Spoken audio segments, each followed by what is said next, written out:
बोले संत शिरोमणि आचार्य गुरुवर विद्यासागर जी महामुनि राज की, परम पूज्य मुनि श्री 108 प्रमाण सागर जी महाराज की, पूज्य मुनि श्री 108 निर्वेद सागर जी महाराज की,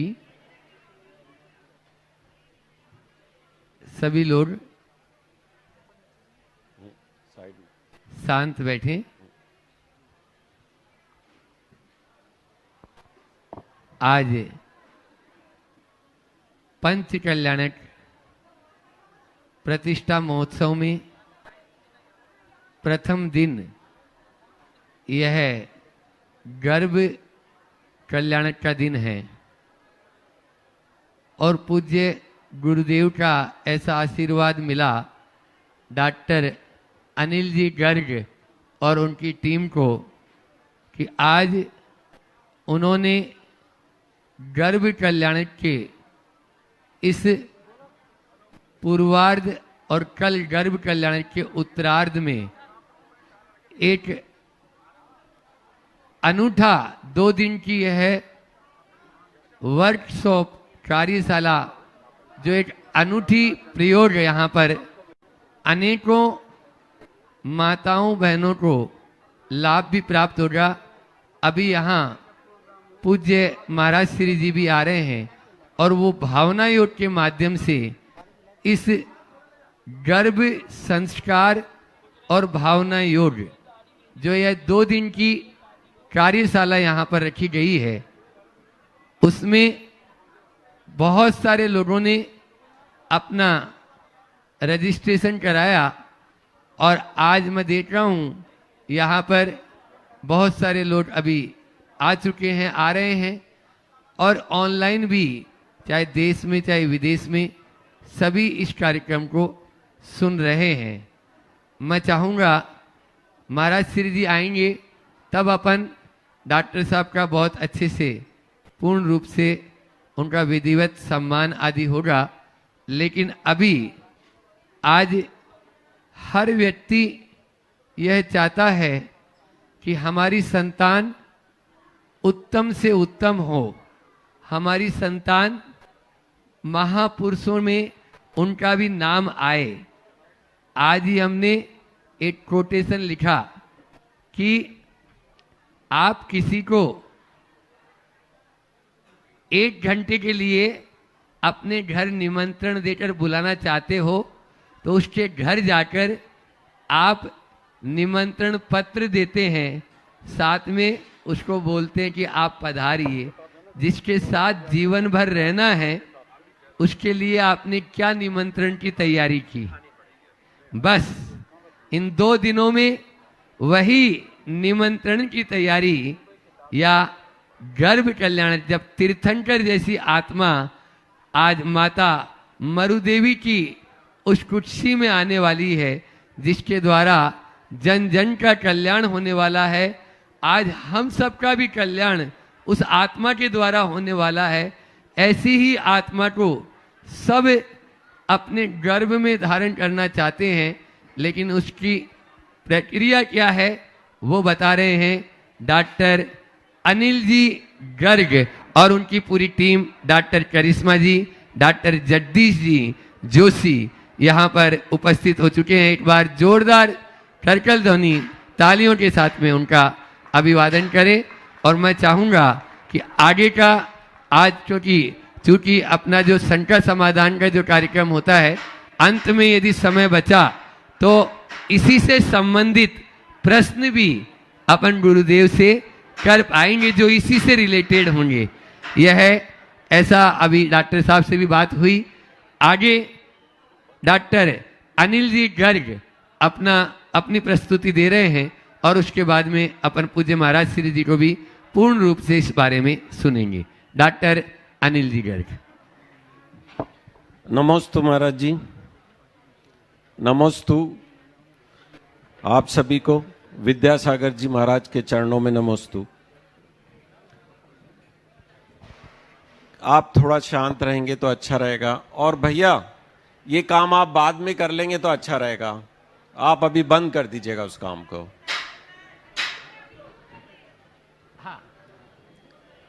देखिए, जैसा महाराज जी ने कहा, हम सभी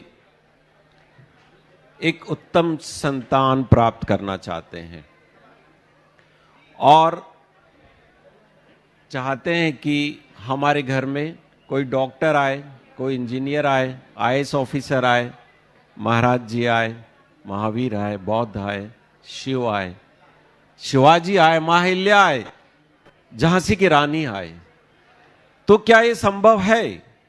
आज हम उसी पे चर्चा करने वाले हैं और ये सारा जो मेथड है उस पे मैं आज का मॉडर्न साइंस क्या बोलता है उसके बारे में आपको बता रहा हूं, क्योंकि आज आप लोग जो हैं क्यों रखते हैं वो सही भी है। ऐसा क्यों? हमारी जनरेशन, हमारे से बड़ी जनरेशन पालन करती थी जो कहा जाता था, लेकिन ये अच्छा है कि आपको क्यों का उत्तर चाहिए और वैज्ञानिक धरातल पे आज के मॉडर्न साइंस के बेसिस पे मॉडर्न साइंस क्या बोलता है उस पे मैं बात करने जा रहा हूं। देखिए, जब बच्चा आता है तब आप घोर प्रयत्न करते हैं, घोर कोशिश करते हैं और लगे रहते हैं। पैदा होते ही दुर्भाग्यवश सबसे पहले उसको जैक एंड जिल बुलवाते हैं, अधिकांश लोग ऐसा करते हैं। लेकिन मुझे बेहद खुशी है, मैं पिछले 2 महीने से यहां पर लगातार आ रहा हूं महाराज जी के चरणों में, देख रहा हूं कि जैन समाज के अंदर बच्चे किस तरीके से माताओं को लेके आते हैं और गुरु का आशीर्वाद दिलवाते हैं। मैं यह भी बताऊंगा कि इस गुरु के आशीर्वाद के पीछे वैज्ञानिक सत्य क्या है, किस तरीके से हमारे गुरुओं का यह आशीर्वाद काम करता है आपके शरीर में, आपके बच्चे के लिए, वो भी मैं आज आपको बताऊंगा, जिससे आपका विश्वास और प्रगाढ़ होगा, श्रद्धा को और वैज्ञानिक महत्व मिलेगा।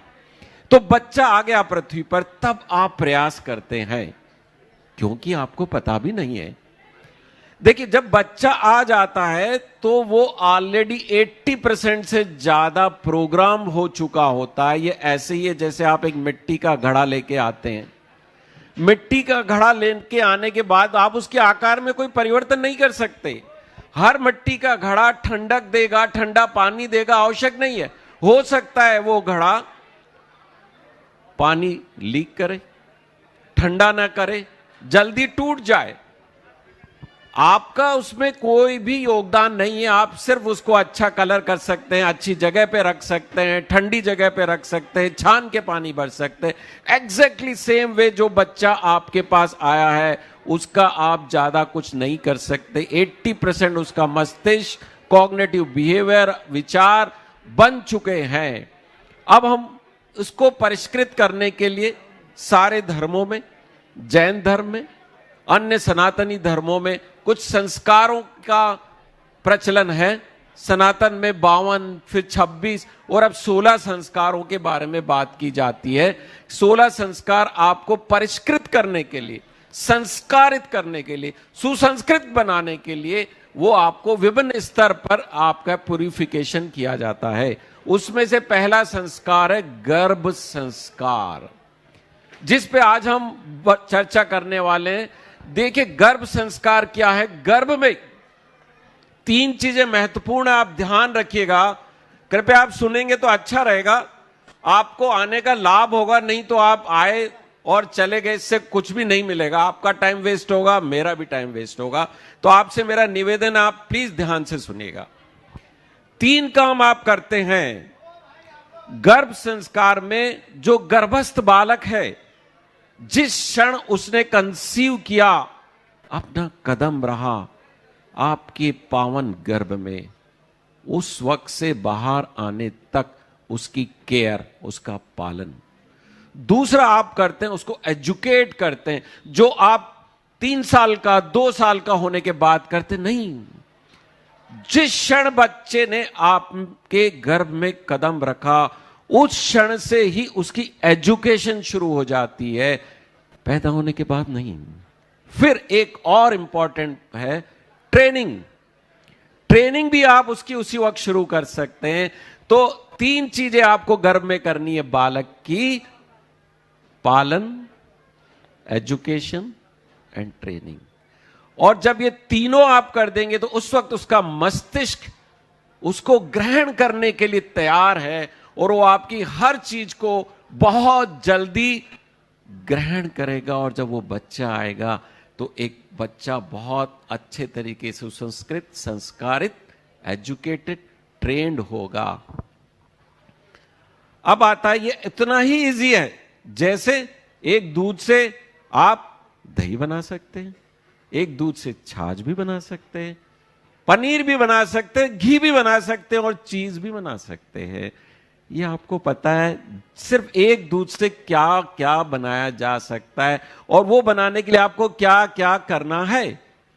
एग्जैक्टली सेम वे जो आपका गर्भ में भ्रूण है, उसको आप विभिन्न संस्कार, विभिन्न एजुकेशन, विभिन्न प्रकार की गतिविधियां, ट्रेनिंग दे करके उस बच्चे को डॉक्टर, इंजीनियर, म्यूजिशियन, प्लेयर, महापुरुष, महावीर, वीरांगना बना सकते हैं।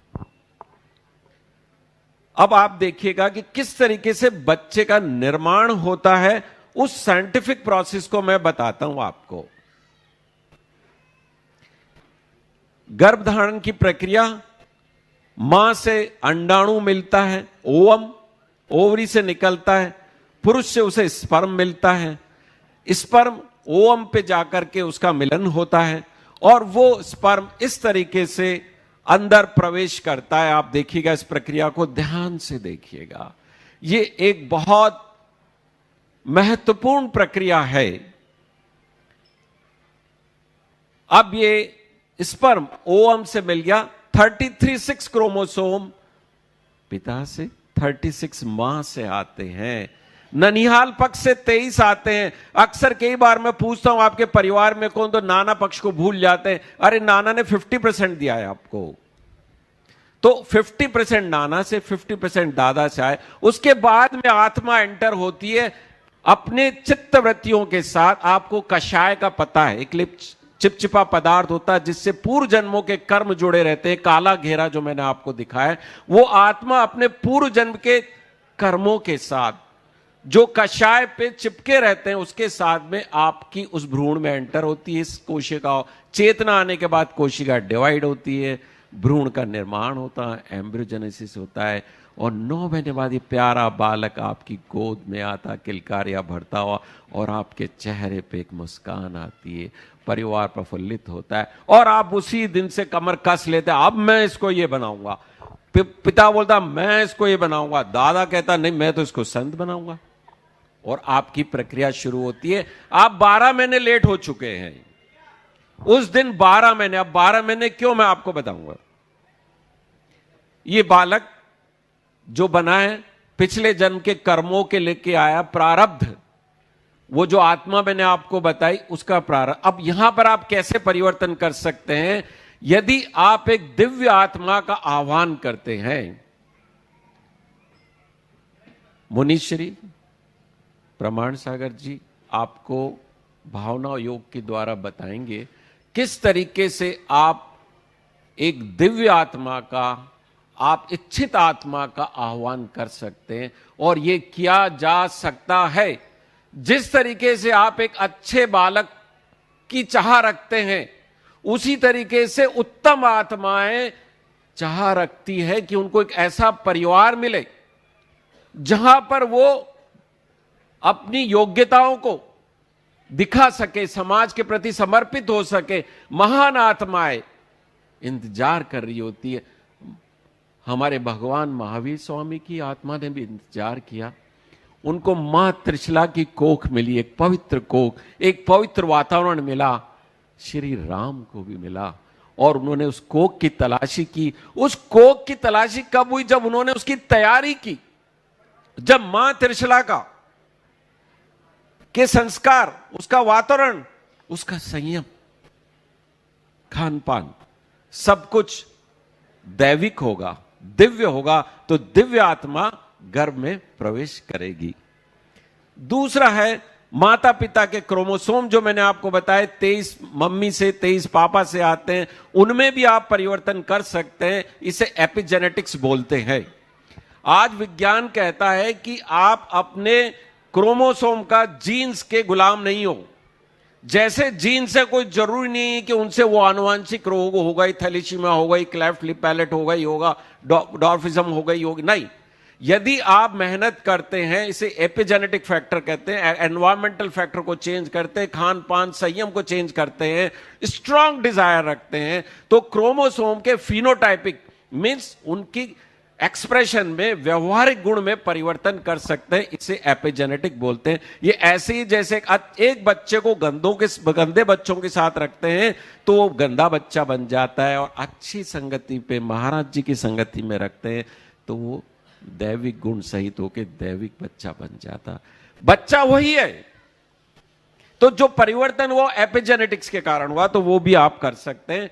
फिर मां 12 महीने तक, मैं बार बार 12 महीने बोल रहा हूं, 12 महीने तक किस तरीके से ध्यान रखती है उस पर डिपेंड करता है।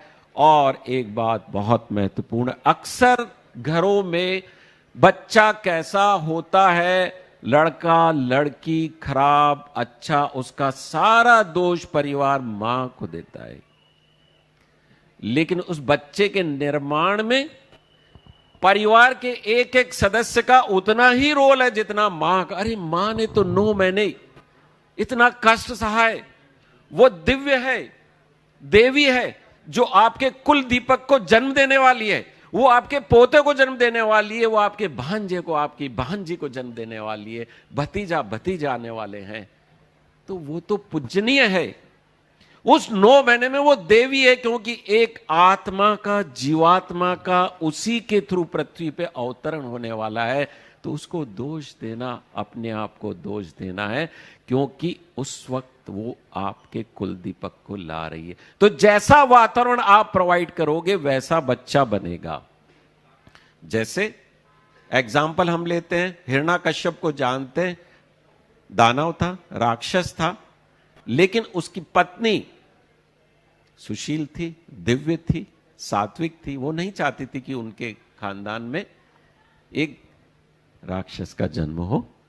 उन्होंने तपस्या की और देव मुनि को फोन लगाया, नारद मुनि को, see I want a great baby, divine baby, मेरे को मेरे पति जैसा बच्चा नहीं चाहिए, मैं क्या कर सकती हूं। नारद मुनि आते हैं, कंसल्टेशन होता है, नारद मुनि कहते हैं yes I can do it, you follow my गर्भ संस्कार प्रोसेस।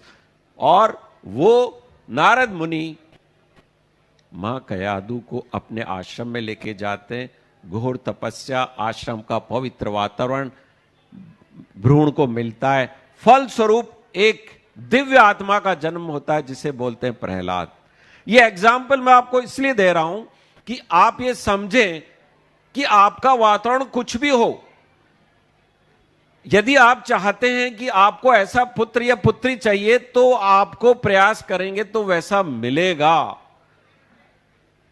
अब आप ये सोचिए कि ईश्वर ने हमें क्यों बनाया, इस क्यों के उत्तर में आपका दायित्व आएगा।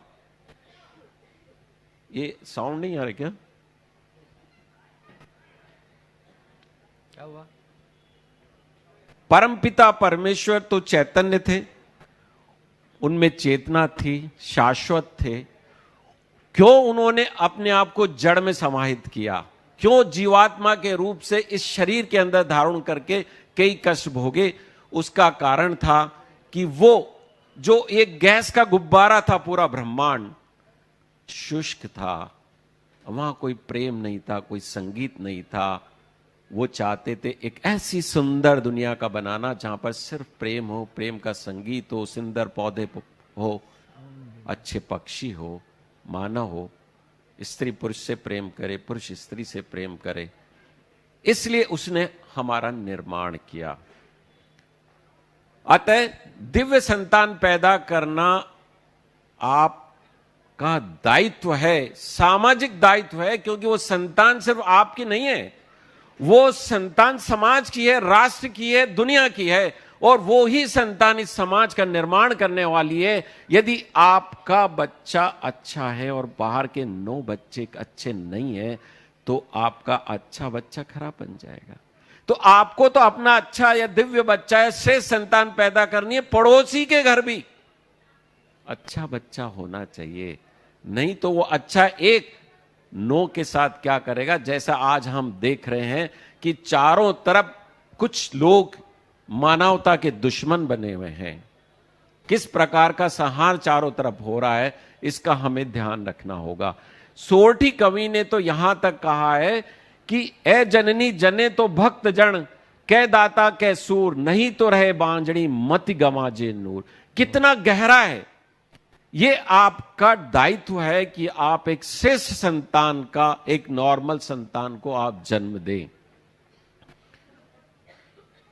ये श्रेष्ठ संतान ही इस समाज को सुसंस्कृत, संस्कारित, स्थिरता देगी, समृद्धि देगी, और तभी हम सुरक्षित रहेंगे।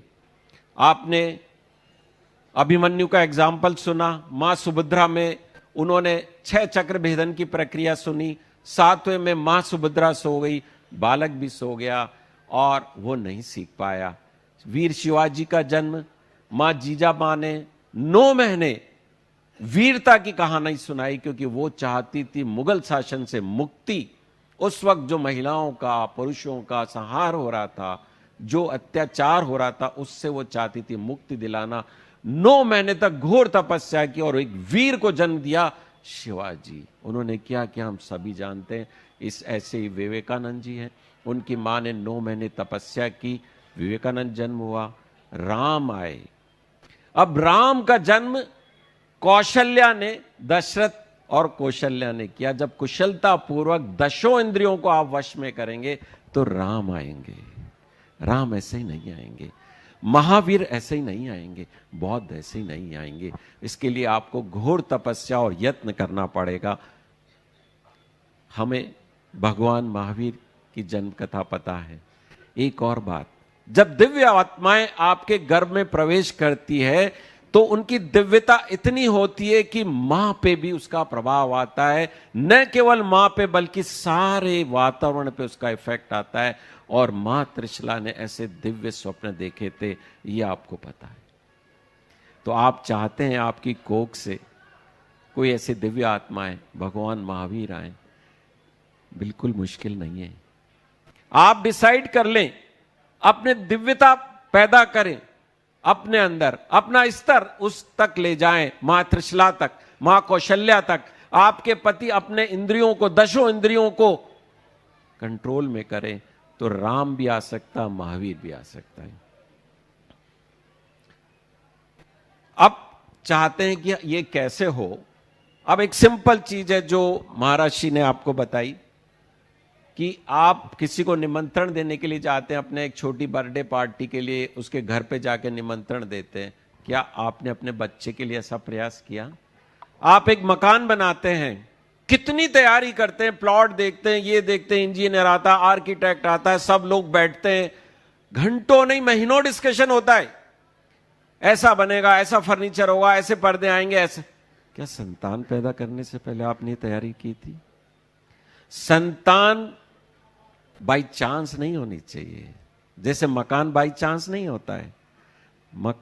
बच्चे की उत्पत्ति एक्सीडेंटल नहीं होनी चाहिए, बच्चे की उत्पत्ति बाई चॉइस होनी चाहिए। और बाई चॉइस के साथ में संतान तो चाहिए। संतान कैसी चाहिए इसका डिसीजन भी आपको होना चाहिए।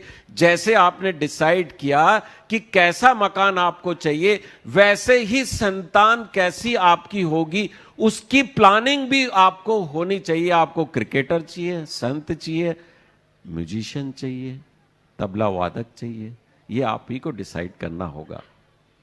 इसके बाद में आपको तैयारी करनी है। इसमें एक बहुत ही सिंपल प्रोसेस मैं आपको बताता हूं। आप कॉम्प्लिकेटेड प्रोसेस में नहीं जाना चाहते हैं तो सिर्फ आपको एक बात समझनी कि जिस क्षण आपकी कोख में, इस पवित्र कोख के अंदर बच्चे ने एडमिशन लिया, उस क्षण वो बच्चा कोख के अंदर नहीं है, वो बच्चा आपकी गोद में है। हर क्षण वो आपको देख रहा है, हर क्षण वो खा रहा है जो आप खा रहे हैं, हर क्षण वो सुन रहा है जो आप सुन रहे हैं, हर क्षण वो सीख रहा है जो आप कर रहे हैं। आप रील देखते हैं, व्हाट्सएप देखते हैं, सास बहू के गंदे सीरियल देखते हैं, नाइट को नेटफ्लिक्स देखते हैं, तो जो आप वो सब देख रहे हैं वो सब बच्चा देख रहा है। फिर जब बच्चा आता है मोबाइल मांगता है तो आप गुस्सा होते हो, कहते हो मेरा बच्चा मोबाइल। अरे आपने 9 महीने छोड़ा था क्या? अरे आज तो माताओं को देखता, दूध पिला रही एक हाथ से और दूसरे हाथ से मोबाइल देख रही है। वो दूध में कैसे संस्कार जा रहे होंगे उस वक्त, क्या आपने सोचा? आप खाना बना रही है गृहिणी, मोबाइल देख रही है, मोबाइल पे बात कर रही है। ये सब संस्कार उस भोजन में, उस पानी में, उस दूध के अंदर जाते हैं। तो आपको वो सब नहीं करना है जो आप बच्चे को सिखाना नहीं चाहते, दिखाना नहीं चाहते, खिलाना ही नहीं चाहते, सुनाना नहीं चाहते। बस ये सूत्र यदि आप ना लोगे तो आपको कुछ भी सीखने की जरूरत नहीं, क्योंकि उस दुनिया की कोई ऐसी मां नहीं है जो अपने बच्चे को गलत शिक्षा देना चाहती है। अब आते हैं वैज्ञानिक दृष्टिकोण पे। अब आप जो मूवी देखने वाले हैं, ध्यान से देखिएगा आप क्या हो रहा है इसके अंदर।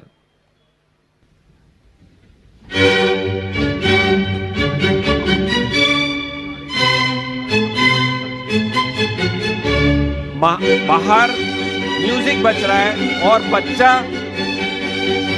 अंदर गाने की कोशिश कर रहा है, डांस कर रहा है। ध्यान से देखिए उसको।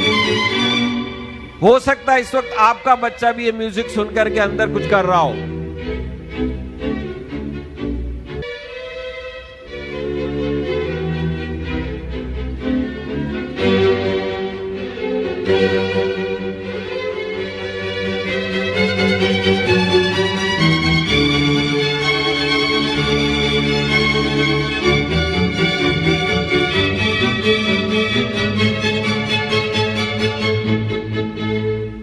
आपने देखा जो मैंने कहा था कि बच्चा सब सुन रहा है। अब आप देखिए जो आप खाते हैं वो बच्चा खाता है क्या?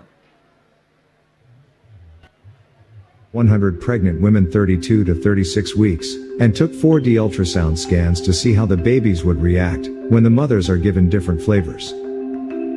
These women were given capsules filled with either carrot or kale powder. Respond करता है।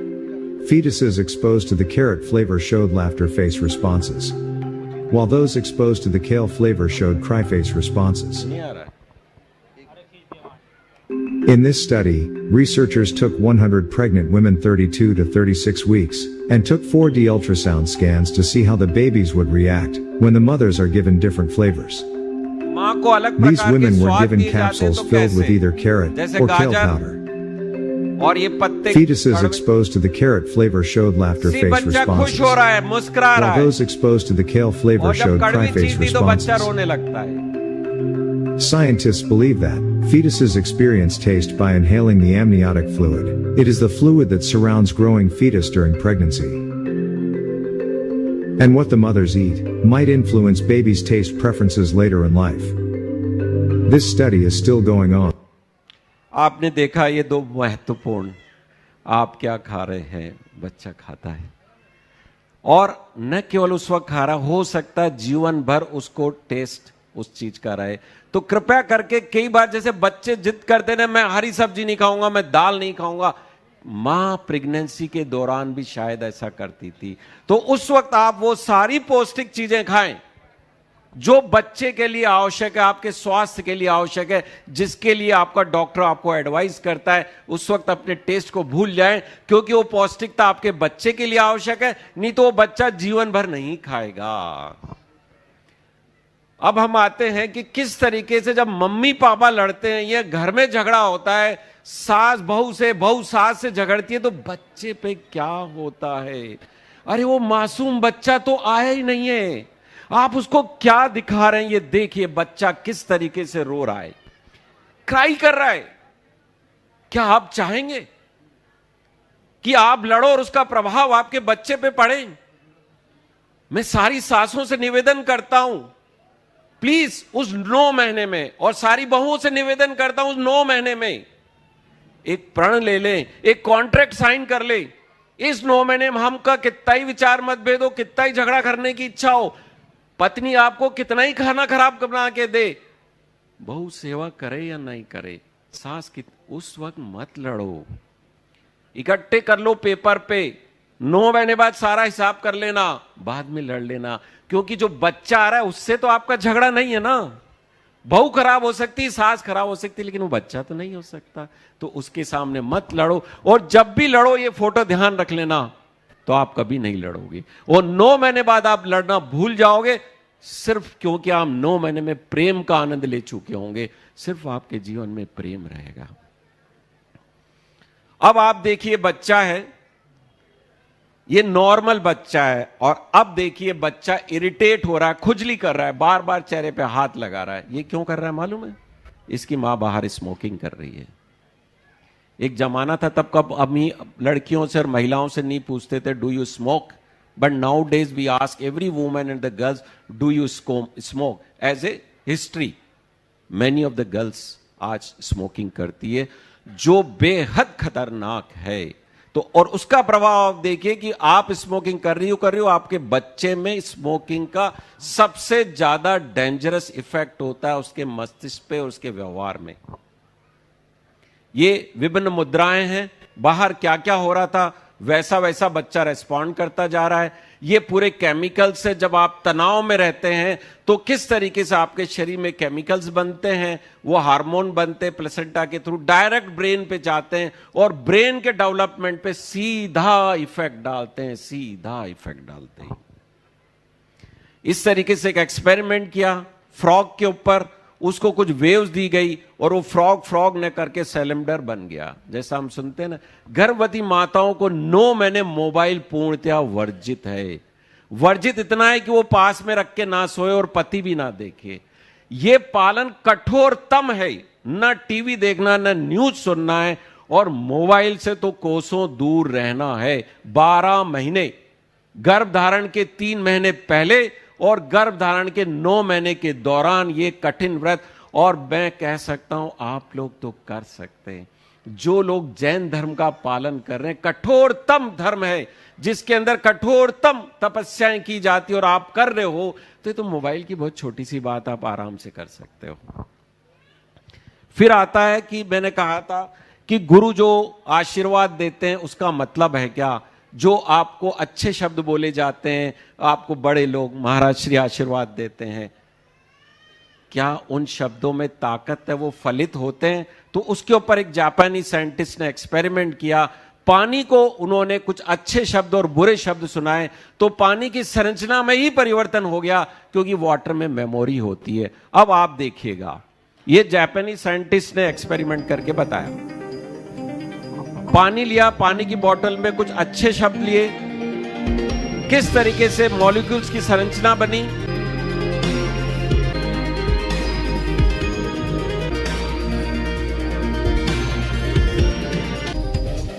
और एक प्यारा सा सुंदर क्रिस्टल बना जो बताता लव का। और ये बुरे शब्द बोलने पे ऐसा गंदा आकृति बनी।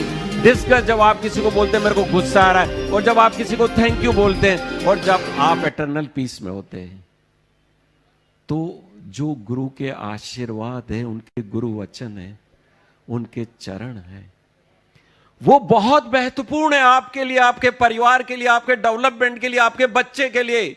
वो आपको निःशुल्क मिल रहे हैं, कोई गुरु आपसे कुछ नहीं ले रहा है। अरे वो तो ले सकते हो पूर्ण श्रद्धा विश्वास के साथ में, पूरे वैज्ञानिक आधार पर वो काम करते हैं। इसीलिए आज दुनिया में सनातन जिंदा है, क्योंकि हमारे पास ऐसे गुरुओं का आशीर्वाद है, भगवान महावीर का आशीर्वाद है। इसीलिए आप और हम शांति से यहां बैठे हैं, प्यार से बैठे हैं।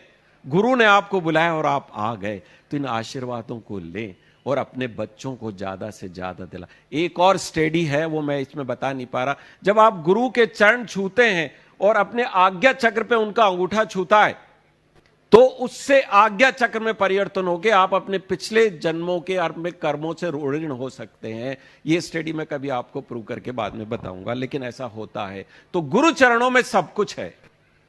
ऐसे ही स्टडी की गई। हम विचार बोलते हैं, किसी को बुरा बोलते हैं, ये बोलते हैं उसका मीनिंग है। साइंस ने स्टडी की, हमारे विचार पूरे संसार में जाते हैं, और वो विचार ऐसे ही है जैसे आपके मोबाइल से रिंग की और एक आपकी बहन को ही मोबाइल में जाके वो बजी। ऐसे ही आपने अच्छी चीजों का आमंत्रण करोगे, अच्छे लोगों को आमंत्रित करोगे, अच्छी घटनाओं को आमंत्रित करोगे, तो प्रकृति में जाके वो घटना के रूप में आपके जीवन में आएगी। आप अच्छी आत्मा का आह्वान करोगे, उस आत्मा का मोबाइल बजेगा, उस आत्मा को पता लगेगा मेरे को यहां से इनविटेशन आया, अब मेरे को वहां जाना है, वो आत्मा आपके घर में जरूर आएगी। ये वैज्ञानिकों ने प्रूव कर दिया। हम खुद इंटरनेट है, हमारे अंदर से फोटोन्स रिलीज होते हैं और वो फोटोन सिमिलर चीजों को अट्रैक्ट करते हैं, सिमिलर वाइब्रेशंस को अट्रैक्ट करते हैं। ये स्टडी है। एक आपको एक छोटी सी घटना सुनाता हूं। नेपोलियन हिल करके एक अमेरिकन राइटर था, उसको डॉक्टर ने बताया कि उसका जो बच्चा होने वाला है वो बहरा होगा, उसका कान डेवलप नहीं हुआ, लेकिन वो बहुत अच्छी पुस्तकें लिखता था। पावर ऑफ अफर्मेशन पे उसका विश्वास था। वो प्रतिदिन अपनी पत्नी के पेट पे हाथ रखता और अपने बच्चों से बात करता और बच्चों को बोलता, hey my dear son, my dear baby, तुम बहुत सुंदर हो, तुम पूर्ण हो, तुम सुनते हो, तुम गाते हो, और जब पृथ्वी पे आओगे तो तुम अपनी मधुर लोरी से हमें आनंदित करोगे और तुम हमारी आवाज भी सुनोगे, हमारे प्यारे शब्द भी सुनोगे। और आश्चर्य की बात है कि जब वो बच्चा आता है तो उसका कान पूर्णतया नॉर्मल होता है। यह है पावर ऑफ अफर्मेशन, यह है पावर ऑफ आशीर्वाद, यह है पावर ऑफ गुरुजनों के आशीर्वाद और आपके पॉजिटिव। इसके पहले मैंने आपको बताया कि क्यों काम किया। इसकी एक और रिसर्च है कि कच्ची कोशिका से जब घड़ा बनता है तो घड़े से फिर मिट्टी नहीं बन सकती, लेकिन अब वैज्ञानिकों ने प्रूव कर दिया घड़े से वापस मिट्टी बना लो और दूसरा घड़ा बना सकते हो आप। ऐसा ही इसने किया, उसे यामानाका फैक्टर कहते हैं। 2012 में उसको नोबेल प्राइज मिला था। अतः आप जो चाहो, यदि आप affirmation, positive attitude, love, emotion, trust के साथ में रिपीटेडली उन शब्दों का उच्चारण करोगे, मैंने चारों चीजें, पांचों चीजें बताई है, तो वो हर हालत में क्रियान्वित होगी। गुरु का आशीर्वाद लेते हो तो पूर्ण श्रद्धा, पूर्ण विश्वास के साथ में लो, सिर्फ सिर झुकाने के लिए ना लो, नहीं तो एक भौतिक क्रिया रह जाएगी। वैज्ञानिकों ने स्टडी की, प्रेयर की, 100 महिलाओं से प्रेयर करवाई, 100 महिलाओं को कुछ नहीं बोला, तो जिन्होंने प्रेयर की उनकी गर्भधारण की जो प्रतिशत था 100% बढ़ा। ये जो मैं पूरे टाइम आपको ये बता रहा हूं, आशीर्वाद और प्रेयर का क्या तात्पर्य है। ओम के बारे में तो thousands of paper has been publish. Om का उच्चारण आपके बहुत सारे खराब कर्मों को, आपके व्यवहार को, आपकी प्रवृत्ति में बदलाव लाके आपके मन को शांत और संयमित और स्थिर कर सकता है। और यदि आप ओम का उच्चारण करते हैं, आपने देखा सारे मंत्रों के पहले ओम आता है। ओम एक बहुत पावरफुल शब्द है। ये आपके हर जगह प्रभाव डालता है। साउंड का इफेक्ट, हरिप्रसाद चौरसिया के पिताजी राकेश चौरसिया भी बांसुरी वादक थे, शिव कुमार जी के पिताजी राहुल कुशमा जी सतूर वादक थे, और हुसैन जो तबला वादक है उनके पिताजी अल्लाह रखा, जब वो पेट में था तो अपनी पत्नी के पेट के ऊपर हल्का तबला बजाते थे, तो पैदाइशी तबला वादक पैदा हुआ। लेकिन आप क्रिकेट मत खेलने लग जाना। अब ये एक अगेन साइंटिफिक स्टडी है जो स्मोकिंग के बारे में, ज्यादा फैटी चीजें खाने में, खराब चीजें, प्रिजर्वेटिव फ्रूट, मार्केट का फ्रूट, पिज्जा, बर्गर जैसी चीजें, ये सब खाने पे सारी रिसर्च स्टडी की, उससे बच्चों को किस किस प्रकार की खतरनाक बीमारियां होती है उसके बारे में बताया गया है। माँ का स्ट्रेस नहीं होना चाहिए, स्मोकिंग नहीं होना चाहिए, तनाव नहीं होना। एक और तनाव का एक एक्सपेरिमेंट, मैं हेयर की प्रैक्टिस कर रहा हूं। अक्सर आजकल बच्चों के बाल सफेद हो जाते हैं, बाल उड़ जाते हैं। तनाव में आज का बच्चा है, पैदा होते ही नहीं गर्भ से ही पे तनाव में, क्योंकि माँ बाप भी तनाव में थे। तो यदि इस चूहे को तनावग्रस्त एटमॉस्फेयर में रखा गया तो जिसके काले बाल थे, कुछ समय बाद उस चूहे के सारे बाल सफेद हो गए। ये साइंटिफिकली प्रूव्ड है। मैं जो जो चीज आपको बोल रहा हूं वैसे ही नहीं बोल रहा, सारी वैज्ञानिक धरातल पे प्रूवन साइंस है 100%। ऐसे ही हर मिट्टी अच्छा घड़ा नहीं बना सकती, ऐसे ही हर बीजाणु और अंडाणु अच्छी संतान उत्पत्ति नहीं कर सकती।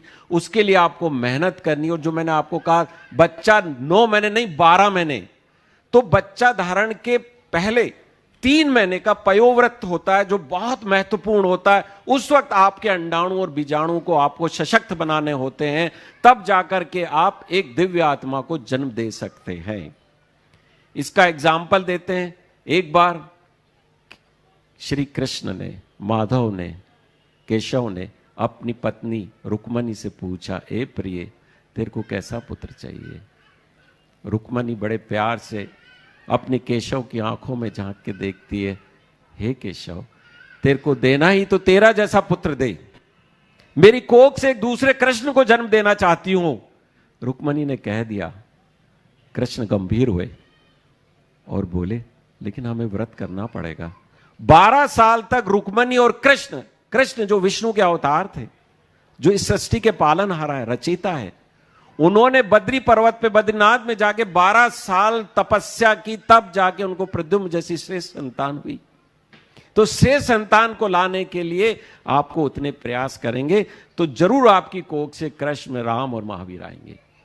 संतान उत्पत्ति की क्रिया एक भौतिक क्रिया नहीं है, एक क्रीड़ा नहीं है, एक भोग नहीं है, एक ये आत्मा के अवतरण की, जीवात्मा को अंतरिक्ष से पृथ्वी पर लाने की एक बड़ी दिव्य क्रिया है। इसको कतई भोग या भौतिक क्रिया न समझे। आप समझिए मां की कोख से एक आत्मा आने वाली है तो यह साधना है, दिव्य साधना है। और जिस वक्त वो क्रिया होती है उस वक्त उस संतान के लिए आपको वैसे ही भाव रखने, आपके पति और पत्नी के बीच में निश्चल प्रेम होना चाहिए, संयम होना चाहिए, अंडरस्टैंडिंग होनी चाहिए और एक दोनों के विचार के साथ में वो संतान उत्पत्ति की प्रक्रिया होनी चाहिए। इसका एग्जाम्पल बहुत सिंपल है, बस मैं लास्ट खत्म करता हूं ये बात करके कि आपको पता है गर्भधारण के वक्त माता पिता की मानसिक स्थिति का डायरेक्ट प्रभाव पड़ता है। यह महाभारत में हमको देखने को मिलता है। अंबिका, अंबालिका, उनका जो पति थे उनकी डेथ हो गई, मां चाहती थी कि उनको संतानपत्ति हो, तो ऋषि वेदव्यास को बुलाया गया। ऋषि वेदव्यास तपस्या में थे, वो कुरूप दिख रहे थे, काले दिख रहे थे। तो अंबिका डर जाती है और आंखें बंद कर लेती है, फलस्वरूप धृतराष्ट्र पैदा होते हैं। अंबालिका डर के पीली पड़ जाती है तो कौन पैदा होता है? पांडु पैदा होते हैं। लेकिन दासी, परिश्रमी देवी पूर्ण रूप से प्यार से अपने आप को समर्पित कर देती है तो कौन पैदा होते हैं? एक चतुर, कौन? विदुर पैदा होते हैं। तो यह बहुत महत्वपूर्ण है कि उस क्रिया के वक्त आपके विचार कितने शुद्ध और कौन से वातावरण में हो रही है। अक्सर हनीमून पे आप जाते हैं, वहां गर्भ धारण होता है तो कोई सी भी आत्मा आपके गर्भ में प्रवेश कर सकती है। तो आपको ये क्रिया के लिए भी आपको एटमॉस्फेयर और जगह, आपका शुद्ध वातावरण होना चाहिए। अमेरिकन मैगजीन में पब्लिश हुआ है, your genes are not your destiny. ये बहुत बड़ा स्टेटमेंट है। हम अपने जीन्स और क्रोमोसोम के गुलाम नहीं हैं, हम चाहे तो उनका परिवर्तन कर सकते हैं ये सारी प्रक्रियाओं के द्वारा। मेरा समय समाप्त हुआ। कल आपको प्रैक्टिकल करके दिखाया जाएगा और एक ऐसी पुस्तक हमने आपको सॉफ्ट कॉपी में भेजी है और कल ये पुस्तक आपको यहां से गुरुश्री के आशीर्वाद मिलकर के आपको प्रदान की जाएगी और आप इस पुस्तक के सॉफ्ट कॉपी भी QR कोड सही सब देख सकते हैं और आप अपने मित्रों को ये बताइएगा। हमने पूरे मंथ का प्रोग्राम दिया, हर महीने में कौन सा खाना, कौन सा पहनना, कौन से कपड़े पहनने। और एक और अच्छी बात बताई है हमने, हर महीने के गहने भी अलग बताए। हर महीने आप अपने पति को, सास को बोलो इस महीने ये वाला गहना पहनना है, नहीं तो बच्चा अच्छा नहीं होएगा। तो हर महीने नया गहना मिल जाएगा, 9 गहने इकट्ठे हो जाएंगे आपको। तो इसमें दिया हुआ ये सब कुछ। गुरु शिव के चरणों में नमन, नमस्कार। धन्यवाद डॉक्टर गर्ग जी। हर माँ का बेटी बेटा कैसा हो, महापुरुषों जैसा हो, गर्भ संस्कार दिव्य संतान का प्रथम सत्र आज प्रारंभ हुआ। विशेष रूप से संघ का सम्मान के कार्यक्रम में सत्र हम और आप देख रहे हैं। डॉक्टर अनिल जी गर्ग जो कि प्लास्टिक सर्जन हैं, MS हैं, MCH हैं, MA योगा और गर्भ संस्कार की वैज्ञानिक जानकारी आप तक प्रेषित कर रहे हैं। मैं चाहूँगा इनके सम्मान के लिए जोरदार ताली बजाकर इनका सम्मान करें। आप कहीं भी जाएंगे लेकिन जो जानकारी आज अनिल जी ने आप तक प्रेषित की बहुत ही महत्वपूर्ण, बहुत ही सुंदर ढंग से आपके सामने प्रेषित की है। मैं आपसे कहना चाहूँगा, आपने 11 अंतर्राष्ट्रीय पुस्तकें लिखी हैं और 16 रिसर्च पेपर पब्लिश किए हैं और अब अपना शेष जीवन समाज की सांस्कृतिक उन्नति के लिए, गर्भ संस्कार के लिए, जागरूकता एवं जानकारी के लिए कार्य कर रहे हैं। ऐसे डॉक्टर अनिल जी गर्ग के लिए मैं चाहूँगा सभी महिलाएं जोरदार तालियां बजनी चाहिए। और मैं सम्मान सहित आमंत्रित करूंगा डॉक्टर अनिल जी गर्ग, वे हैं परम पूज मुनिवर के श्री चरण वंदन करते हुए आशीर्वाद प्राप्त करेंगे। और उनके सम्मान के लिए मैं आवाज दूंगा हमारे श्रीमान अशोक जी दोषी और वैभव नगर के अध्यक्ष श्रीमान विनोद जी, ये सभी आएंगे। हमारे सम्माननीय डॉक्टर अनिल जी गर्ग उनका सम्मान का कार्यक्रम संपन्न करेंगे। दोषी जी शायद नहीं है, भाई मनोज जी आ जाइए। और अगर यहाँ पर गोकुल नगर मंदिर कमेटी के अध्यक्ष हैं तो वो भी आ जावे सम्मान के लिए, हमारे सम्माननीय। और इसी क्रम में आज इस सत्र में हमारे बीच में डॉक्टर जगदीश जी जोशी, जो कि वरिष्ठ योग प्राकृतिक चिकित्सक हैं और पिछले कई वर्षों से विभिन्न संस्थाओं के माध्यम से अपनी सेवाएं निःशुल्क दे रहे हैं। मैं सम्मान सहित आमंत्रित करूंगा डॉक्टर जगदीश जी जोशी, वे हैं परम पूज मुनिवर के श्री चरण वंदन करते हुए आशीर्वाद प्राप्त करेंगे। और इनके सम्मान के लिए मैं आमंत्रित करूंगा हमारे महोत्सव के संयोजक भाई हर्ष जी, जो कि धर्म प्रवाह समिति के महामंत्री हैं, कोषाध्यक्ष भाई विजय जी पाटोदी, ये आएंगे। डॉक्टर जगदीश जी जोशी का महोत्सव कमेटी की ओर से, धर्म प्रवाह समिति की ओर से और गुणायतन परिवार की ओर से सम्मान का कार्यक्रम संपन्न करेंगे। मैं चाहूंगा इनके सम्मान में आप जोरदार ताली बजाकर इनका सम्मान करें। आइए आदरणीय डॉक्टर जगदीश जी का सम्मान कर रहे हैं हर्ष जी, विजय जी, और मैं चाहूंगा आप ताली बजाकर इनका सम्मान करें।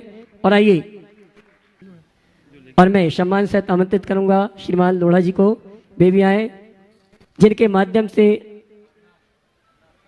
डॉक्टर अनिल जी इस कार्यक्रम में उपस्थित हुए हैं। और इनके सम्मान के लिए मैं आमंत्रित करूंगा हमारे महोत्सव कमेटी के प्रवक्ता भाई अविनाश जी विदिशा, वे आएंगे, सम्मान का कार्यक्रम संपन्न करेंगे। और आप जोरदार ताली बजाकर का सम्मान करें।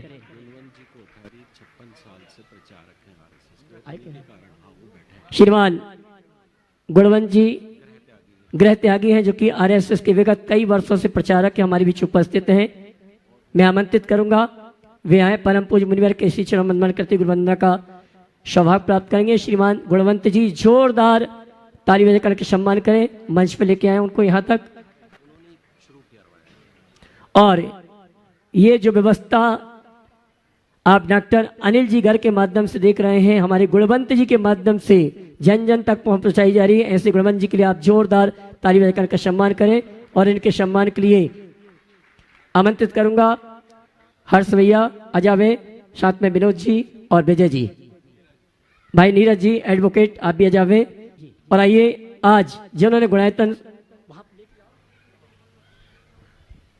कैमरे के सामने मत आइए, और आइए जिन्होंने आज गुणायतन से जुड़ने का अवसर सौभाग्य प्राप्त किया, विजय भाई तैयार रहना। श्रीमान दिनेश जी, अनिल जी, सुनील जी, संदीप जी, सुधीर जी, अंकेश जी, हृदय जी जैन, सिनेमा वाला परिवार, देवरी कला, जिला सागर, मध्य प्रदेश, जिन्होंने गुणायतन में सूत्रधार के रूप में जुड़ने का अवसर सौभाग्य प्राप्त किया है। मैं चाहूंगा हमारे बीच उपस्थित नहीं, लेकिन उनके भावों के अनुमोदन के लिए आप जोरदार ताली बजाकर उनका सम्मान करें। और आइए चलते हैं, हम और आप परम पूज मुनिश्री प्रमाण सागर जी महाराज से निवेदन करेंगे, गर्व संस्कार दिव्य संतान के प्रथम सत्र में आपका उद्बोधन हम सभी को प्राप्त हो। दोनों हाथ रखे जयकार लगाएंगे, बोले परम पूज मुनिश्री प्रमाण सागर जी महाराज की नमोस्तु गुरुवर। अभी आप सब डॉक्टर अनिल गर्ग के माध्यम से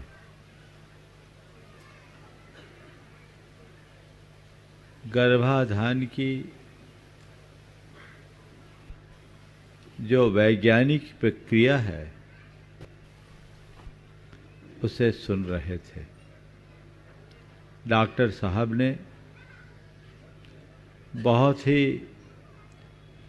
वैज्ञानिक और तार्किक तरीके से अपनी बात प्रस्तुत की। डॉक्टर साहब ने ये बात आज की है, पर हमारे आचार्यों ने आज से हजारों वर्ष पहले ये बात की। जो बातें अभी डॉक्टर साहब के माध्यम से प्रस्तुत की गई ये नई नहीं है। ये सब बातें हमारे शास्त्रों में निबद्ध है। हम लोगों के साथ सबसे बड़ी कमजोरी ये हो गई कि हम आज शास्त्र की बातों को कम और पश्चिम की बातों को ज़्यादा महत्व देने लगे। अभी सब बातों को आप सबको वैज्ञानिक आधार पर प्रस्तुत किया जा रहा था। मुझे समझ में नहीं आता कि आज हमें इतने ज़्यादा वैज्ञानिक आधारों की जरूरत क्या है। अगर सच्चे अर्थों में देखा जाए तो भारतीय ज्ञान परंपरा का जो विज्ञान है वो अपने आप में परिपूर्ण है, उसे अन्य किसी आधार की जरूरत नहीं।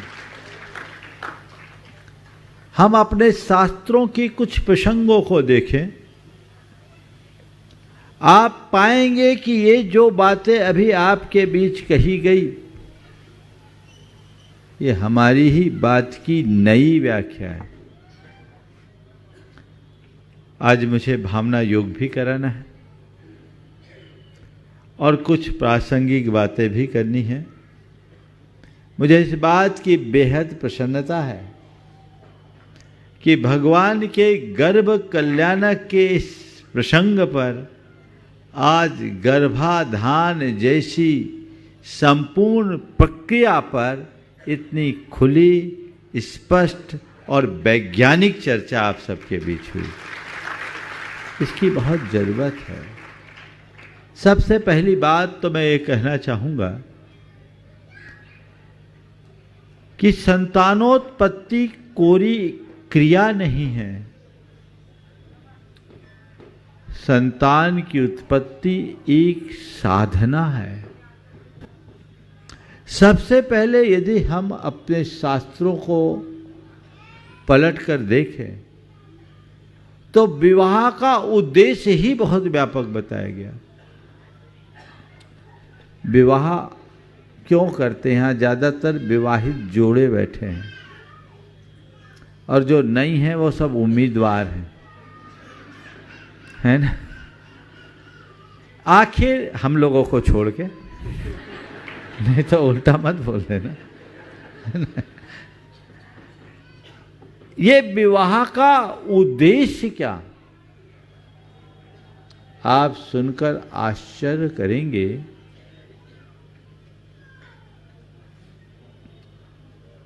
विवाह के 3 उद्देश्य बताए।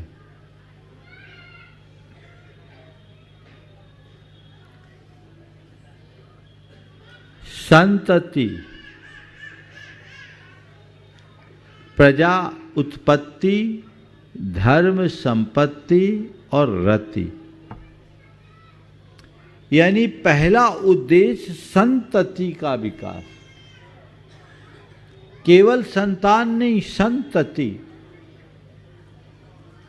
संतति और संतान में बड़ा अंतर है। शब्दों को देखिए। संतान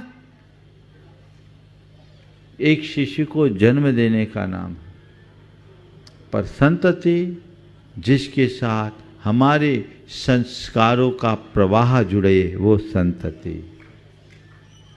जिसके साथ संस्कृति हो वो संतति। ओम। जिसके साथ संतति हो वो संस्कृति। संस्कारों का प्रवाह हो वो संतति। और इस संतति को, प्रजा की उत्पत्ति को सबसे पहला उद्देश्य बनाया गया विवाह का। क्योंकि संतति के अभाव में संस्कृति नहीं, इसलिए संतति का विकास हो। और कैसे हो? भारत की एक प्राचीन परंपरा थी। कृषि प्रधान भारत की मुख्य व्यवस्था आज भी है। और कृषकगण जब बीज बोकर फसल उगाते तो अपने बीजों को सतत संरक्षित रखते थे ताकि आगामी काल में उन्हें बोया जा सके। बात समझ रहे हैं? आपकी जो संतति है उसमें आपकी संस्कृति का बीज है। आने वाले युग में जो भी संतति आएगी उसी से आएगी। तो हमें चाहिए कि हम बीज की उर्वरता को सुरक्षित रखें, उन्नत बीज को संरक्षित रखें। और बीज सुरक्षित कब होगा? जब हम उसे सुरक्षित तरीके से संरक्षित करेंगे। बीज में यदि घुन लग जाए अथवा मॉइस्चर का ज़्यादा प्रभाव पड़ जाए तो उसकी उर्वरा शक्ति कमज़ोर पड़ जाती है। ऐसे ही हमारी संतान में यदि बुराइयों और व्यसनों का घुन लग जाए या संगति का दुष्प्रभाव पड़ जाए तो आने वाले दिनों में उसकी सारी क्षमताएं छिन्न भिन्न हो जाती। इसलिए इन सब बातों को रेखांकित करते हुए हमारे शास्त्रों में बहुत सारी बातें लिखी गई। आज मैं शास्त्रीय बातों को स्पष्टता से न कहकर गर्भान्वय, कर्त्रान्वय और दीक्षान्वय जो क्रियाएं उनकी चर्चा कल करूंगा। लेकिन केवल आप जिस भगवान के गर्भ कल्याणक के इस कार्यक्रम में आए हैं, एक भगवान की इस प्रक्रिया को सामने रखकर आपके सामने वह सब बातें रखना चाहता हूं जिसे आज डॉक्टर गर्ग साहब ने रखी। आपको पता है भगवान माँ के गर्भ में आते हैं, उसके 6 महीने पहले इंद्र की आज्ञा से माता के गर्भ का शोधन होता है ना? क्यों होता है बोलो? इंद्र के द्वारा नियुक्त विशिष्ट देवियां ये कृत्य करती है। आज भी ये दृश्य दिखाया जाएगा। क्यों? क्योंकि उस मां के पेट में एक ऐसी संतान आने वाली है जो पूरी संस्कृति का उत्थान करेगी। तो उसके लिए भूमिका तो बनानी ही होगी। खेत में उत्तम बीज बोने के पूर्व जमीन को तैयार करना पड़ता है। जब जमीन तैयार होती है तब बोया गया बीज तेजी से उगता है, और अगर जमीन तैयार ना हो तो उत्तम बीज भी ठीक रीति से पनप नहीं पाता, है ना? तो वो उत्तम बीज बोना है, महान विभूति को आना है, उसके लायक वातावरण तो बने। और उसके 6 महीने बाद भगवान का गर्भावतरण होता है।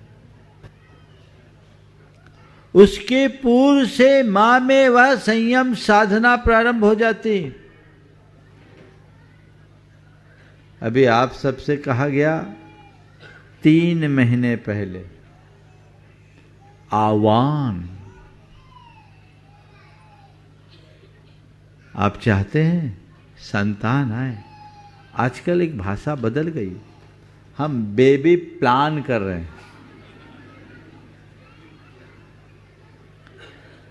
बेबी प्लान कर रहे हैं। बेबी को प्लान मत करो, बेबी का आह्वान करो। और यदि रति है तो संतति होना चाहिए, और सच्चे अर्थों में संतति के लिए ही रति होना चाहिए। उसके लिए वैसी मनोदशा बनाइए तो पहले से यदि नियम संयम की धारणा हो, आचार विचार और व्यवहार हमारा संयत हो जाए, तो उत्तम संतान को जन्म देने का श्रेय अपने आप प्राप्त होगा।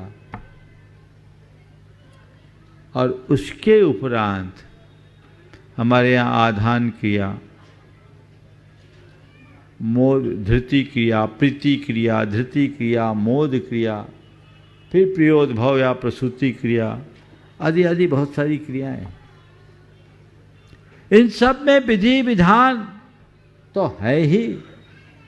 सबसे विशेष बात 9 महीने तक, आज रात्रि में भगवान के गर्भावतरण के बाद आप देखेंगे अष्ट देवियां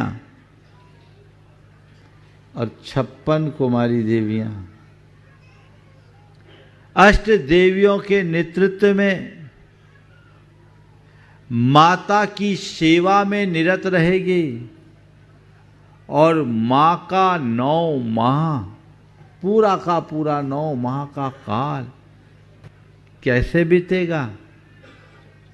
आमोद प्रमोद, ललित कलाओं, काव्य शास्त्र विनोद, धर्म कथाओं, महापुरुषों की गाथाओं, पौरुष और पराक्रम की कथाओं के साथ बीतेगा। वो देवियां किस लिए नियुक्त है कि 9 महीने तक मां में कोई टेंशन नहीं होना चाहिए, मां के मन में कोई टेंशन नहीं होना चाहिए, निश्चिंत हो। अभी आपने देखा पेट में पलने वाले बच्चे का मां के साथ कितना गहरा संवाद रहता है। ये तो आज बोल रहे हैं, अर्जुन और सुभद्रा की कहानी तो हमने बहुत पहले पढ़ी ना। भगवान महावीर के जीवन काल की कहानी है। भगवान महावीर मां के पेट में थे तो उनके मन में आया कि मेरे मूवमेंट से मेरी मां को तकलीफ होती, मैं मूव होता हूं, बच्चे का हलन चलन तो होता, अभी आप लोगों ने सब देखा वीडियो में। तो उनको लगा कि मैं मूवमेंट करता हूं तो मेरी मां को तकलीफ होती है, मां को कष्ट ना हो, इसलिए उन्होंने अपना मूवमेंट रोक दिया। थोड़ी देर के लिए अपना मूवमेंट रोक दिया और जैसे ही पेट में फलने वाले वर्धमान का मूवमेंट रुका, कोहराम मच गया। ये क्या हो गया? मेरे गर्भ को कुछ हो गया। तब भगवान महावीर जो मां के पेट में थे, उनने सोचा धन्य है माता, जिसे मैं सोच रहा हूं कष्ट न पहुंचे तो उसे कष्ट न देने पर कष्ट हो रहा है। तुरंत मां की परिणति को जाना और अपना मूवमेंट शुरू कर दिया। बोलो, ये बात हमारे शास्त्र की है कि नहीं है? आज वैज्ञानिकों ने शोध कर लिया, अल्ट्रासाउंड के द्वारा उसके पिक्चर्स दिखा दिए, तब तुम मानते हो? विज्ञान की बात को मानो, पर शास्त्र की बात पर भी श्रद्धान करो। सबसे पहली जरूरत इसकी है, उस पर पूर्ण श्रद्धान होना चाहिए, क्योंकि शास्त्र किसी ऐरे गैरे के द्वारा नहीं रचे गए, ये भगवान की वाणी के ऊपर आधारित है, जो जगत कल्याणी है, उस पर श्रद्धान होना चाहिए। और शास्त्र पर, जिनवानी पर श्रद्धान होगा तभी आप तदनुरूप आचरण करने को उत्साहित होंगे, और जब शास्त्रानुरूप आचरण होगा तभी आपका जीवन संस्कार निष्ठ बनेगा, संयत होगा, सुखी होगा, सफल होगा। तो वो धारणा अपने मन में बना के रखनी चाहिए। पूरे तीर्थंकर भगवान के 9 माह के गर्भावस्था के काल को देखो। कई बार पंडित लोग बोल देते उनके गर्भ की सुरक्षा के लिए आए। भगवान तो तद्भव मोक्षगामी, उनको असुरक्षा तो है ही नहीं, कहीं से नहीं। एरे गेरे का हो सकता है, समझ गए, मिसकैरेज हो जाए, कुछ हो जाए, भगवान के पास इसकी कोई संभावना नहीं। तो देवियां भगवान के गर्भ की सुरक्षा के लिए नहीं, संस्कारों की सुरक्षा के लिए आती है। और संस्कारों की सुरक्षा कब होगी? जब मां के हृदय में प्रसन्नता होगी। मां की प्रसन्नता, मां का प्रमोद भाव, मां के भीतर कला गुणों के प्रति प्रीति, मां की पाप भीरता, मां की धार्मिकता, मां के पौरुष और पराक्रम के भाव संतान पर स्थायी प्रभाव डालते हैं। और अभी तो सब आपने लाइव देख लिया। तो ये जिम्मेदारी किसकी है? आप चाहते हैं कि मुझे उत्तम संतान को जन्म देने का सौभाग्य मिले, तो आपको चाहिए आप एक अच्छी मां बनने का पुरुषार्थ करें, एक संस्कार युक्त मां बनने का पुरुषार्थ करें। एक अच्छी मां ही अच्छी संतान को जन्म देने का श्रेय प्राप्त कर सकती है। भक्तामर स्तोत्र में हम लोग पढ़ते हैं, स्त्रीणाम शतानि शतसो जनयन्ति पुत्रान् नान्या सुतम तदुपमा जननी प्रसूता सर्वा दिशो ददति भानि सहस्र रश्मि प्राचेव दिग्जनयति स्फुरदंसुजालम। सैकड़ों संतान को जन्म देने वाली सैकड़ों माताएं होगी, पर भगवान आप जैसे लोकोत्तर महान आत्मा को जन्म देने वाली मां तो एक ही होती है। तारे गण 10 दिशाओं में उगते हैं, पर सूरज तो केवल प्राची में प्रकट होता है। तो आप प्राची बनो। वैसी धारा अपने अंदर उद्घाटित करना चाहिए। ये पुरुषार्थ आप सबको करना है। तो आजकल गर्भ संस्कार की प्रक्रिया को लेकर समाज में जागरूकता आई और अलग अलग जगह पर गर्भ संस्कार की क्रियाएं भी कराई जाती है। ये बहुत अनुकरणीय है।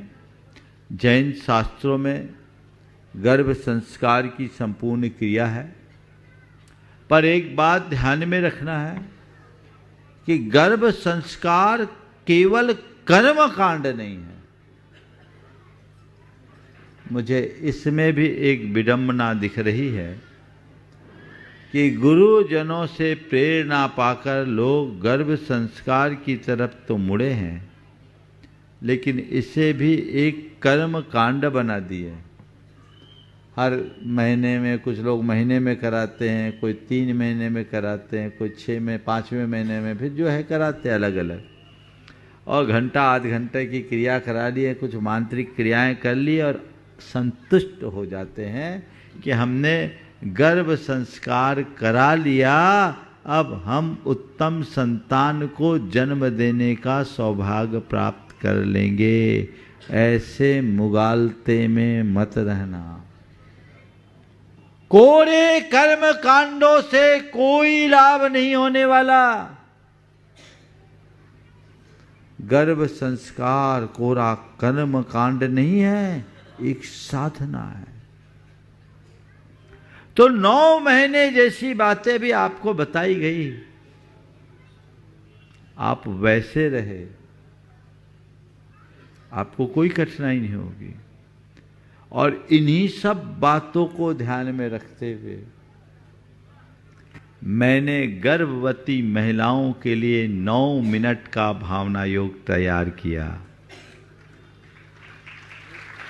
लाखों लोगों ने उसका लाभ लिया। और इसका बहुत अच्छा परिणाम निकला। डॉक्टर साहब, मैं चाहूँगा कुछ महिलाओं पर आप और प्रयोग करो, और जैसे अभी आपने आपस में लड़ाई झगड़ा करने, स्मोक करने, अच्छा बुरा खाने और कोई खुशी का कार्य करने पर हो बच्चे के पेट में पलने वाले शिशु के रिएक्शन को अभी दिखाया, कोई ऐसा भी लाओ कि कोई भावना योग करे और उसके पेट में पलने वाले बच्चे का रिएक्शन सबके बीच आए। और ये जल्दी करना है, अगले कार्यक्रम में इसको रखिए और आप अपने प्रयोग में इसको लीजिए, 100% रिजल्ट आएगा। और आपको बताऊं, भावना योग के मेरे ख्याल से बहुत लोगों के कमेंट्स भी उसमें दिए होंगे, जिसमें बहुत सारी महिलाओं ने भावना योग किया। कल ही एक परिवार आया जिनके 17 साल बाद बच्चा हुआ। बच्चा नहीं होता था, भावना योग करने से बच्चा हो गया। अभी आपने अफर्मेशन के लिए नेपोलियन हिल्स के बारे में कहा, कान नहीं था, कान हो गया। भावना योग भी तो यही बता रहा है, यद भाव्यते तद भवति। तुम्हारे लिए अगर संतान नहीं हो रहा है, बहुत से दंपति ऐसे भी आए होंगे, बहुत साल हो गए महाराज, हो नहीं रहा है। मेरे पास ऐसे 20 लोगों ने आकर के कहा, ज़्यादा भी हो सकते हैं, कि जिनको कोई इशू नहीं होता था, भावना योग किया, साल भर के भीतर रिजल्ट आ गया। आप अभी मैं भावना योग कराऊंगा, 2 मिनट बाद चालू करेंगे, और आप उसके बाद इसे महसूस कीजिएगा, आपको रिजल्ट मिलेगा। भावना योग करने के उपरांत जो संतान हुई है, बहुत उत्तम संतान, इस सभा में भी हो सकता है एकाध कोई बहन ऐसी हो जिन्होंने भावना योग किया हो और उसके बाद संतान हुई हो। अगर हो तो हाथ उठा दें। मैं इस कार्यक्रम के बाद, देखो एक तो हैं, अभी दो हैं, 3 हैं, अभी अवसर मिलेगा तो मैं चाहूँगा, अवसर मिले या ना मिले, इनके बाइट को रिकॉर्ड करना चाहिए इस कार्यक्रम के बाद, और आप लोग इनके कार्यक्रम को जरूर देखिए। मुझे तो समय की बाध्यता है, आप उनके उद्गार सुनिएगा और प्रेरणा लीजिएगा। तो ये भावना योग को इस तरीके से डिजाइन किया जो आपके आचार, विचार, व्यवहार सबको नियंत्रित करे, आपके जीवन में सकारात्मक परिवर्तन लाए और आपके पेट में पलने वाले पर सकारात्मक प्रभाव छोड़े। इसलिए ये 9 मिनट 9 महीना, हमने 9 मिनट ही रखा। 9 का आंकड़ा ठीक है, अविनश्वरता का देता है। 9 माह 9 मिनट। आप सुनकर आश्चर्य करेंगे, कई ऐसी महिलाएं जिनने पहले भावना योग नहीं किया था, 3-4 महीने में ब्लीडिंग हो गई, और उसके बाद भावना योग शुरू किया, ट्विंस बच्चे हो गए और एकदम स्वस्थ। डॉक्टर आश्चर्य करते हैं। 2-3 केस ऐसे आए कि हार्ट बीट नहीं है बच्चे के, डॉक्टर ने कह दिया कि सफाई कर लो। मुझसे कहा, हमने कहा कुछ मत करो, भावना योग करो। आज वो बच्चा माँ की गोद में खेल रहा है। ये रिजल्ट है। आप अपने अंदर वैसा श्रद्धान जगाएंगे, सुनिश्चित परिणाम आएगा। डॉक्टर गर्ग साहब ने जो आपसे कहा है, आप उसका पालन करें। कल भी इस विषय पर चर्चा होगी और इसे गंभीरता से सब लोग सुने। पूरे देश और विदेश में जो लोग हैं वो सुने। अनावश्यक परेशानियों के शिकार न बने। आजकल डॉक्टरों के चक्कर में फंस जाते हैं, लाइन लगाना पड़ता है। पहले एक एक माँ अनेक अनेक संतान को जन्म देती थी, पता नहीं लगता था। अब एक में ही हालत खराब हो जाती है और कईयों को तो बेड रेस्ट में रहना पड़ता है और पड़े रहना पड़ता है। जो पड़े रहेगी वो तो पढ़ाई जाएगी। क्या होगा? पढ़े रहोगे तो पढ़े ही रहोगे, और क्या होगा? ये सब स्थितियां क्यों आ रही, इसके विषय में भी मैं कल चर्चा करूंगा। संतानोत्पत्ति में विलंब और संतानोत्पत्ति में कष्ट, हमारे शास्त्रों में इसका वर्णन तो है ही। मैं गर्ग साहब से कहूंगा कुछ ऐसे पॉइंट खोज के कल इन लोगों को बताना, इन लोगों का दिमाग ठीक करना। सबका दिमाग खराब है। अब इन लोगों को हिंदी समझ में नहीं आती, सब अंग्रेजी समझते हैं। सबसे बड़ी विडंबना है। मैं आप सबसे इतना ही कहना चाहता हूं, हिंदी में समझने का अभ्यास कीजिए, तभी आप अपनी संस्कृति को आत्मसात कर पाएंगे। ये जो पश्चिमी जीवन मूल्य हावी हो रहे हैं ना, वो हमारे परंपरागत मूल्यों को छिन्न भिन्न कर रहे हैं। हमें इसे बहुत गंभीरता से लेना होगा, और यदि हम आज नहीं संभले तो आने वाला कल महाभयावह होगा। इसलिए इसका ध्यान रखें। समय हो रहा है, मुझे भावना योग पूरे 9 मिनट कराना है। भावना योग पूरा होगा। आप सब लोग, अब मुझे कराना तो है, दुविधा तो होगी, क्या करूं? यहाँ बैठे हैं वो लोग, अब कराऊं कैसे? कायदे से आज ड्रॉप कर दूं? तो जिनको होना है या होने की उम्मीद है वही बोले, बाकी को मैं बुलवाऊं क्या? ये तो बड़ी दुविधा मेरे सामने आएगी। ऐसा कीजिएगा, जो मैं अभी कराने जा रहा हूं उसे केवल वो करेंगे जिनको भावी संतान को जन्म देना है, जो गर्भवती है या भविष्य में सुसंतान को जन्म देना चाहते हैं, चाहे वो स्त्री हो या पुरुष, पति हो या पत्नी। जो बातें मैं बोलूंगा आप उसे विजुअलाइज कीजिएगा, और उसे विजुअलाइज करते हुए दोहराइएगा। देखिए, विजुअलाइजेशन का बड़ा इफेक्ट होता है। अभी वैज्ञानिकों ने एक प्रयोग किया। संगीत का तो हमारे मन पर ऐसे भी बहुत व्यापक असर होता है।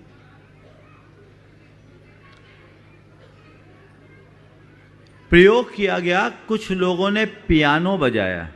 ध्यान से सुनिएगा, पियानो बजाया, और कुछ लोगों ने पियानो बजाने की जगह केवल पियानो बजा रहे हैं ऐसा महसूस करते हुए पियानो बजाने का एक्टिंग किया। पियानो बजाने वाले ने पियानो बजाया और कुछ लोगों ने केवल पियानो बजाने का एक्टिंग किया। इस विजुअलाइजेशन के साथ, ऐसी फीलिंग के साथ कि हम पियानो बजा रहे हैं, पियानो का आनंद ले रहे हैं। आप सुनकर आश्चर्य करेंगे, दोनों के माइंड का ईईजी और एमईजी टेस्ट किया गया, दोनों इक्वल निकले। जो पियानो बजाए वे, और जिन्होंने पियानो बजाने का केवल एक्टिंग किया वे। तो ये विजुअलाइजेशन का इफेक्ट है। हम बिल्कुल सकारात्मक बातें रखें, सोचें, महसूस करें, तो उसका परिणाम सुनिश्चित आएगा। जिनको संतान नहीं हो रही है, रोते हैं, चाहे जिसके यहाँ जाते हैं पंडे बाबा के पास, और बेवकूफ़ भी बनते हैं, टोना टोटका गंदा ताबीज में लग जाते हैं। ध्यान रखना, जब तक तुम्हारे दिमाग में बैठा रहेगा कि मुझे संतान नहीं हो रही, होगा भी नहीं। अगर इसकी जगह मेरे यहाँ एक अच्छा मेहमान आने वाला है, मेरे घर दिव्य संतान आने वाली है, मुझे प्रतापी पुत्र मिलने वाला है, मैं बहुत जल्दी सौभाग्यवती बनने जा रही हूँ, मैं बहुत शीघ्र सौभाग्यशाली पिता बनने जा रहा हूँ, ये अफर्मेशन आप दें, ऐसा आत्म सुझाव देना शुरू कर दें, तो ध्यान रखना एक सिद्धांत है, लाइक अट्रैक्ट्स लाइक, खींचेगा और लेके आएगा। और ये बात हमारे शास्त्रों की है, शास्त्रों में ऐसा कथन है, यद भाव्यते तद भवति। यही भावना योग का मूल तत्व है, जो हजारों वर्ष पूर्व से हमारे ऋषि मुनियों ने बाहर की चीजों के लिए इन सब चीजों का विधान नहीं किया, उन्होंने तो अपने भीतर के परमात्मा को उद्घाटित करने के लिए किया, पर कुंजी दे दी कि जिससे परमात्मा को प्राप्त कर सकते हो, उससे सब कुछ पाया जा सकता है। समझ गए? तो चलिए थोड़ा सा समय हम आपको देते हैं, और वो एक भावना योग आज पहली बार भगवान के गर्भ कल्याणक के अवसर पर मैं आप सबके बीच लाइव कराने जा रहा हूँ। भावना योग हमने डिजाइन किया बहुतों के मांग पर, और वो ऐसे ही आप लोगों तक पहुँच गया, लेकिन ये भी इंदौर का एक विशेष नियोग बन रहा है, जो आज इस मंच से, और वह भी गर्भ कल्याणक के दिन। निश्चित कई बार आप लोगों को लगेगा कि महाराज को गर्भ कल्याणक से क्या मतलब। थोड़ा सा खुलासा कर दूं, नहीं तो अभी व्हाट्सएप तो निकलना ही है, थोड़ा 5-10 मिनट देख लेना भैया। हाँ, व्हाट्सएप तो निकलना ही है। तो मैं ये भी बात बता दूं, हमारे समाज में बुद्धिजीवियों की कमी नहीं है, हम लोगों को भी वो ज्ञान देना चाहते हैं। भगवान उनको इतना ज्ञान हो जाए कि हम लोग उन लोगों के ज्ञान को पचा सकें।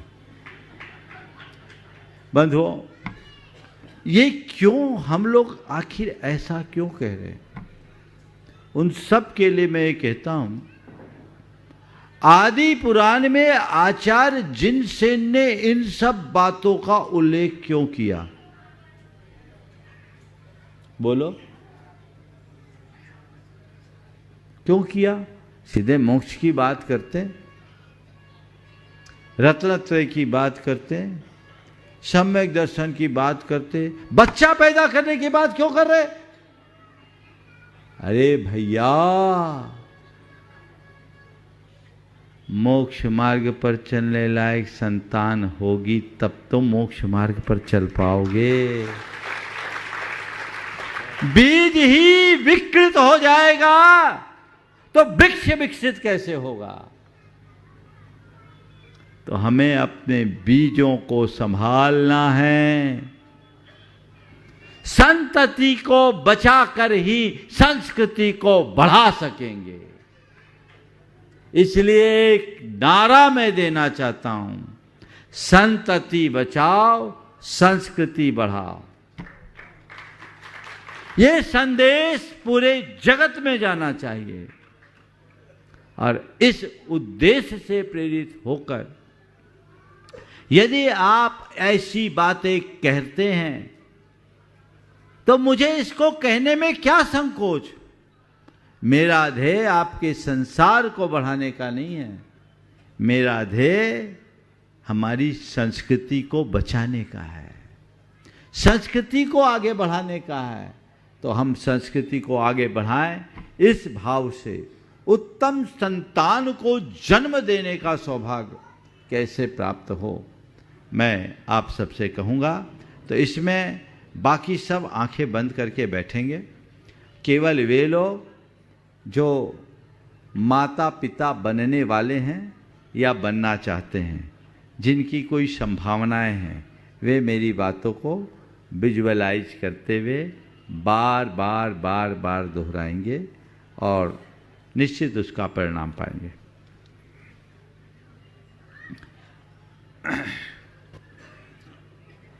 दोनों हाथ जोड़ लें। प्रभु परमात्मा की उपस्थिति का एहसास करें। अपने घट में विराजमान परमात्मा को नमन करे, उनके प्रति कृतज्ञता भरा आभार प्रकट करते हुए वंदन करें। हे प्रभो, आपकी कृपा, आपके चरणों में कोटि कोटि वंदन, कोटि कोटि आभार। प्रभो, आपकी कृपा से मुझे जीवन का यह नया दिन मिला। मुझे ऐसी शक्ति दे कि आज के इस दिन को अच्छा दिन बना सकूं। हे प्रभो, मेरा दिन अच्छा दिन बने, सबका दिन अच्छा दिन बने, सबका मंगल हो, जग में शांति होए। हे प्रभो, आपकी कृपा से मैंने नर जन्म पाया। आज मुझे गृहस्थ धर्म का पालन करने का सुअवसर मिल रहा है। हे प्रभु, मुझे ऐसी शक्ति दे कि मैं अपने गृहस्थ जीवन को सार्थक बना सकूं। हे प्रभु, मुझे ऐसी शक्ति दे कि मैं अपने गृहस्थ जीवन को सार्थक बना सकूं। हे प्रभु, मेरी भावी संतान अच्छी हो, मेरी संतति अच्छी हो। हे प्रभु, मेरी संतान प्रतापी हो, मेरी संतान प्रभावी हो। हे प्रभु, मेरी संतान धर्मात्मा हो, मेरी संतान दयालु हो, मेरी संतान दयालु हो, मेरी संतान प्रतापी हो, मेरी संतान प्रतापी हो। मेरा पुत्र धर्मी बने, मेरा पुत्र धर्मी बने। मैं धर्मी पुत्र को जन्म दे सकूं, मैं धर्मी पुत्र को जन्म दे सकूं। हे प्रभु, मेरा पुत्र धर्मात्मा हो, दयालु हो, प्रतापी हो, कृपालु हो। हे प्रभु, मेरा पुत्र तेजस्वी हो, तपस्वी हो, यशस्वी हो, मनस्वी हो। हे प्रभु, मैं उत्तम संतान को जन्म दे सकूं, मुझ में प्रसन्नता हो, मैं सहज रह सकूं। मुझे सहज रहना है, मुझे सहज रहना है, मुझे सहज रहना है, मुझे सहज रहना है, मुझे शांत रहना है, मुझे शांत रहना है, मुझे शांत रहना है, मुझे शांत रहना है, मुझे संयम रखना है,